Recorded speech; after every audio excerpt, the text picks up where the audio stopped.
ನಮ್ಮ ಮನಸ್ಸಿನಿಂದ ಚಿಂತನೆ ಮಾಡಲಿಕ್ಕಾಗದು ಭಗವಂತನ, ನಮ್ಮ ವಚನದಿಂದ ಹೊಗಳಕ್ಕೆ ಆಗುದು ಕೃಷ್ಣನ, ಮಡ ವಚನಕ್ಕೆ ಅತಿ ದೂರ ಅವ.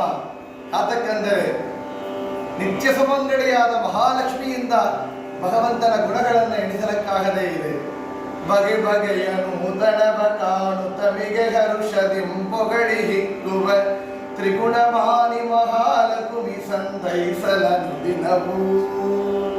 ಬಗೆ ಬಗೆಯ ನೂತನವ ಕಾಣುತ್ತ ಮಿಗೆ ಹರುಷದಿಂ ಪೊಗಳಿ ಹಿಕ್ಕುವ ತ್ರಿಗುಣಮಾನಿಗೆ ಮಹಾಲಕ್ಷ್ಮಿಯೇ ಭಗವಂತನ ಗುಣಗಳು ದಿನ ದಿನ ಬಗೆ ಬಗೆಯಾಗಿ ನೂತನವನ್ನು ನೋಡ್ತಾ ಇದ್ದಳು.